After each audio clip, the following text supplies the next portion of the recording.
अब आगे गुरुदेव भगवान क्या समझा रहे हैं, आत्माएं काल के जाल में कैसे फंसी। फिर सतलोक में परमात्मा ने जो असंख्य आत्माएं अपने शरीर से अपने वचन से उत्पन्न की थी, वो आत्माएं फिर इस काल के जाल में, इस क्षर पुरुष के जाल में, इस ज्योति निरंजन के जाल में कैसे फंसी और कैसे हम यहां अपने कर्म फोड़ने के लिए आ गए। आत्माएं काल के जाल में कैसे फंसी। विशेष जब ब्रह्म यानी ये काल, जिसको ब्रह्म भी कहते हैं, ज्योति निरंजन भी कहते हैं, जब ये सतलोक में तप कर रहा था, हम सभी आत्माएं जो आज ज्योति निरंजन के 21 ब्रह्मांड में रहते हैं, इसकी साधना पर आसक्त हो गए। ये जो एक पैर पे खड़ा होकर तप कर रहा था, तो हम सभी आत्माएं इसके ऊपर आसक्त हो गए तथा हृदय से इसे चाहने लगे। अपने सुखदायी प्रभु सत्य पुरुष से विमुख हो गए, यानी कबीर परमात्मा से आस्था हटा ली और हमारी आस्था इस काल में लग गई जो ये तप कर रहा था, जिस कारण से पतिव्रता पद से गिर गए। पूर्ण प्रभु ने यानी कबीर परमात्मा जी ने बार बार सावधान करने पर भी हमारी आसक्ति इच्छर पुरुष यानी काल से नहीं हटी। यही प्रभाव आज भी काल सृष्टि में विद्यमान है। जैसे नौजवान बच्चे फिल्म स्टारों यानी अभिनेताओं तथा अभिनेत्रियों की बनावटी अदाओं तथा अपने रोजगार मकसद से कर रहे भूमिका पर अति आसक्त हो जाते हैं, रोकने से भी नहीं रुकते। यदि कोई अभिनेता या अभिनेत्री निकटवर्ती शहर में आ जाए तो देखे उन नादान बच्चों की भीड़ केवल दर्शन करने के लिए बहु संख्या में एकत्रित हो जाती हैं। लेना एक न देने दो, रोजी रोटी अभिनेता कमा रहे हैं, नौजवान बच्चे लुट रहे हैं। माता पिता कितना ही समझाएं किंतु बच्चे नहीं मानते, कहीं न कहीं कभी न कभी लुक छिप कर जाते ही रहते हैं। इसी प्रकार कबीर परमात्मा जी ने हमें सतलोक में बहुत सावधान किया, बार बार आकाशवाणी की कि बच्चों ये अपने कर्म फोड़ रहा है, ये जो काल है जो तप कर रहा है, ये मनमानी कर रहा है, तुम इसके ऊपर ध्यान मत दो, तुम आराम से रहो, तुम्हारे पास में किस चीज़ की कमी है। हम ऊपर से तो सावधान हो गए परंतु अंदर से जो चाहत थी वो हमारी काल से नहीं हटी, तो हम पतिव्रता पद से नीचे गिर गए। पूर्ण ब्रह्म कबीर देव कबीर प्रभु ने क्षर पुरुष से पूछा, उस काल से पूछा कि बोलो क्या चाहते हो, कि भैया तप क्यों कर रहा है। सत्तर के बाद परमात्मा ने पूछा कि आप क्या चाहते हो, तो उसने कहा कि पिताजी ये स्थान मेरे लिए बहुत कम है, मुझे अलग से द्वीप प्रदान करने की कृपया करें। तो हक्का कबीर यानी सत्य कबीर ने उसे 21 ब्रह्मांड प्रदान कर दिए। कितने ब्रह्मांड प्रदान कर दिए?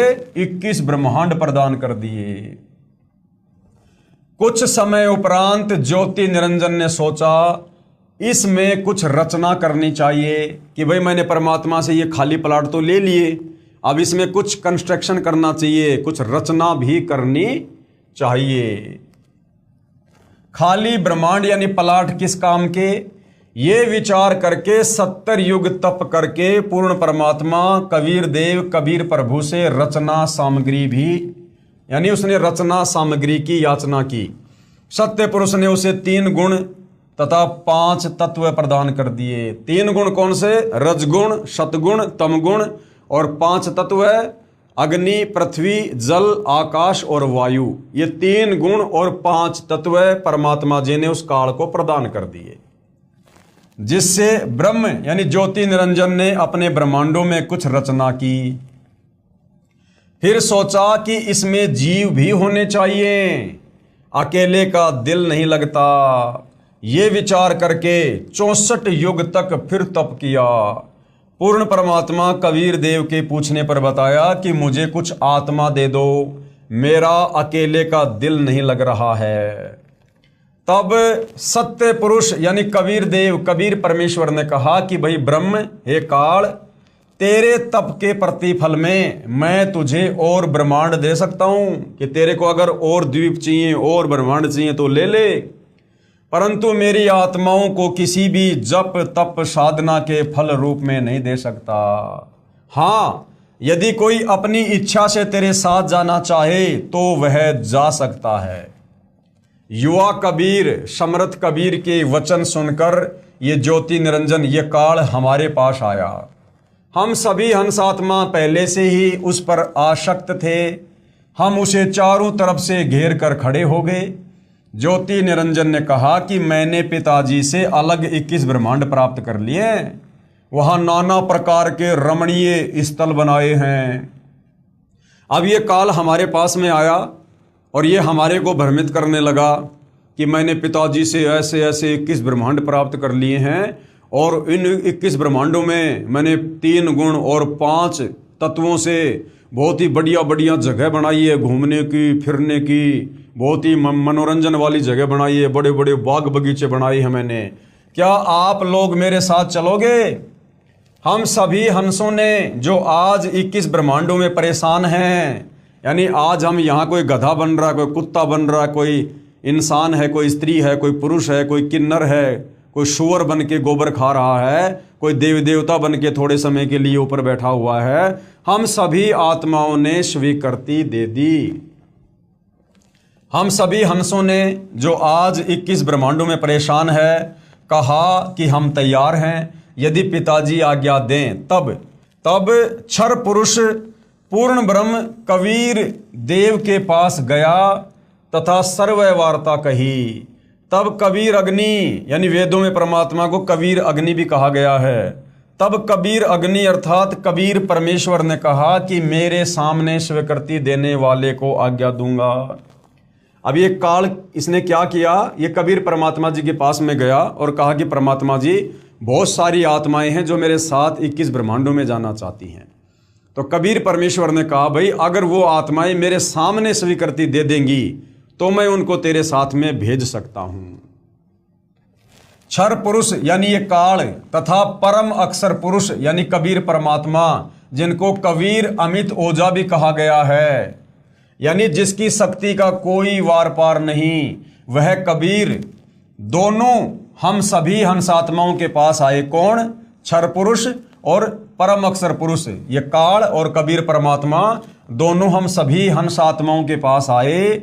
और सत्य कबीर देव ने कहा कि जो हंसात्मा इस ब्रह्म के साथ जाना चाहता है हाथ ऊपर करके स्वीकृति दे दे। अपने पिता के सामने किसी की हिम्मत नहीं हुई, किसी ने स्वीकृति नहीं दी। बहुत समय तक सन्नाटा छाया रहा। एक आत्मा ने किया जी मैं जाना चाहता हूं। बहुत देर बाद एक हंस आत्मा ने हाथ खड़ा किया और कहा कि पिताजी इस क्षर पुरुष के साथ में मैं जाना चाहता हूं। फिर तो उसकी देखा देखी जो आज काल ब्रह्म के 21 ब्रह्मांडों में फंसी हैं, हम सभी आत्माओं ने स्वीकृति दे दी। परमेश्वर कबीर जी ने ज्योति निरंजन से कहा कि आप अपने स्थान पर जाओ कि भाई क्षर पुरुष तू तेरे 21 ब्रह्मांडों में जा। जिन्होंने तेरे साथ जाने की स्वीकृति दी है मैं उन सभी हंस आत्माओं को आपके पास भेज दूंगा। ज्योति निरंजन अपने 21 ब्रह्मांडों में चला गया। उस समय तक यह 21 ब्रह्मांड सतलोक में ही थे, यानी सतलोक के ही एक कोने में परमात्मा ने इसको 21 ब्रह्मांड दिए थे। तो परमात्मा जी ने कहा कि भाई क्षर पुरुष तू तेरे 21 ब्रह्मांड में जा और जिन जिन आत्माओं ने तेरे साथ में जाने के लिए हाथ खड़ा किया है उन सब के नंबर मेरे कंप्यूटर में आ गए हैं और मैं अपने हिसाब से तेरे पास उन सभी आत्माओं को भेज दूंगा। तत्पश्चात पूर्ण ब्रह्म ने यानी कबीर परमात्मा जी ने सर्वप्रथम स्वीकृति देने वाले हंस को लड़की का रूप दिया। जिसने सबसे पहले काल के 21 ब्रह्मांड में जाने के लिए हाथ खड़ा किया था, परमात्मा ने उसको एक सुंदर लड़की का रूप दिया। परंतु स्त्री इंद्री नहीं रची, लेकिन उसको जनेंद्री नहीं लगाई।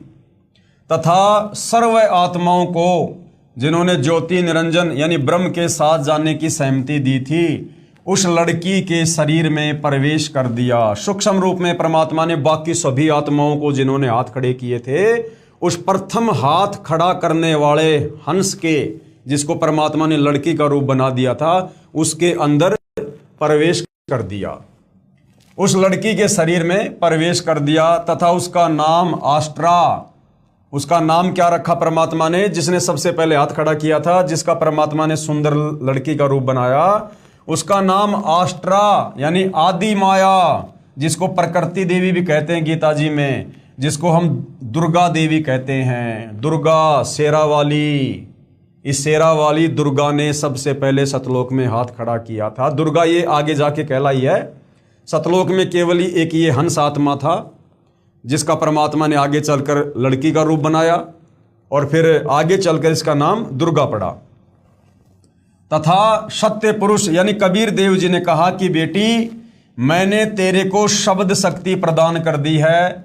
जितने जीव ये ब्रह्म कहे आप उत्पन्न कर देना। पूर्ण ब्रह्म कबीर देव यानी कबीर साहेब अपने पुत्र सहजदास के द्वारा प्रकृति को क्षर पुरुष के पास भिजवा दिया। और कबीर परमात्मा जी ने क्या किया? अपने पुत्र सहजदास के माध्यम से उस दुर्गा को, जिसको युवा लड़की का रूप दिया था, उस ज्योति निरंजन काल ब्रह्म के पास 21 ब्रह्मांड में भेज दिया कि भाई सहजदास अपनी बहन को क्षर पुरुष के पास में छोड़ के आ जा और उसको कह देना कि पिताजी ने सभी आत्माओं को इसके शरीर में डाल दिया है सूक्ष्म रूप में, और तू जितनी आत्मा कहेगा ये अपनी वचन शक्ति से अपने शब्द से उत्पन्न कर देगी युवा शरीर में लड़का या लड़की। सहजदास जी ने ज्योति निरंजन को बताया कि पिताजी ने इस बहन के शरीर में उन सभी आत्माओं को प्रवेश कर दिया है जिन्होंने आपके साथ जाने की सहमति व्यक्त की थी, तथा इसको पिताजी ने वचन शक्ति प्रदान की है। आप जितने जीव चाहोगे प्रकृति यानी ये दुर्गा अपने शब्द से उत्पन्न कर देगी। ये कहकर सहजदास वापस अपने द्वीप में आ गया। अब आगे क्या होता है भाई और बहनों? फिर बात कहाँ बिगड़ती है? क्यों परमात्मा ने फिर इस क्षर पुरुष को और इस दुर्गा को हम सभी आत्माओं सहित शतलोक से 16 शंख कोश की दूरी पर यहाँ 21 ब्रह्मांड में भेज दिया? अब युवा होने के कारण लड़की का रंग रूप निखरा हुआ था। ब्रह्म यानी काल के अंदर विषय वासना उत्पन्न हो गई तथा प्रकृति देवी के साथ अभद्र गतिविधि प्रारंभ की, यानी छेड़छाड़ करने लगा। तब दुर्गा ने कहा कि ज्योति निरंजन, मेरे पास पिताजी की प्रदान की हुई शब्द शक्ति है। आप जितने प्राणी कहोगे मैं वचन से उत्पन्न कर दूंगी। आप मैथुन परंपरा शुरू मत करो। आप भी उसी परमात्मा के शब्द से अंडे से उत्पन्न हुए हो तथा मैं भी उसी परमात्मा के वचन से ही बाद में उत्पन्न हुई हूं। आप मेरे बड़े भाई हो। बहन भाई का ये योग महापाप का कारण बनेगा। परंतु ज्योति निरंजन ने प्रकृति देवी की एक भी प्रार्थना नहीं सुनी तथा अपनी शब्द शक्ति द्वारा नाखूनों से स्त्री इंद्री यानी भग प्रकृति को लगा दी तथा बलात्कार करने की ठानी। उसी समय दुर्गा ने अपनी इज्जत रक्षा के लिए कोई और चारा ना देख सूक्ष्म रूप बनाया तथा ज्योति निरंजन के खुले मुख के द्वारा पेट में प्रवेश करके पूर्ण ब्रह्म कबीर देव से अपनी रक्षा के लिए याचना की। जब काल विषय वासनाओं के अंतर्गत आ गया और उसने गलत गतिविधि करनी शुरू कर दी दुर्गा के रूप रंग को देखकर, तो दुर्गा ने कहा कि भैया हम आपस में भाई बहन हैं, हम एक ही परमात्मा के वचन से उत्पन्न हैं और भाई बहन का ये शारीरिक मिलन ये महापाप होता है। लेकिन वो कहाँ सुनने वाला था। और जैसे ही उसने आलिंगन करने के लिए चुंबन के लिए अपना मुंह खोला, उसी समय दुर्गा ने अपनी यानी जो परमात्मा ने उसको जो वचन शक्ति दी थी, जो सिद्धियां उसको दी थी, उसने सूक्ष्म रूप बनाया और सूक्ष्म रूप बनाकर उस ज्योति निरंजन के मुख के माध्यम से उसके पेट में प्रवेश कर गई और वहां बैठकर उसने अपने पिताजी कबीर भगवान से अपनी इज्जत रक्षा की प्रार्थना की। उसी समय कबीर देव अपने पुत्र योग संताइन अर्थात जोगजीत का रूप बनाकर वहां प्रकट हुए तथा उस कन्या को यानी उस दुर्गा को ब्रह्म के पेट से बाहर निकाला तथा कहा कि ज्योति निरंजन आज से तेरा नाम काल होगा। उस दिन से इस क्षर पुरुष का नाम परमात्मा ने क्या रख दिया? काल कि आज से तेरा नाम काल होगा, तेरे जन्म मृत्यु होते रहेंगे, इसलिए तेरा नाम क्षर पुरुष होगा। क्षर पुरुष का मतलब है जो जन्मता और मरता है, नाशवान। 1,00,000 मानव शरीरधारी प्राणियों को प्रतिदिन खाया करेगा और 1,25,00,000 उत्पन्न किया करेगा। आप दोनों को 21 ब्रह्मांड सहित निष्कासित किया जाता है।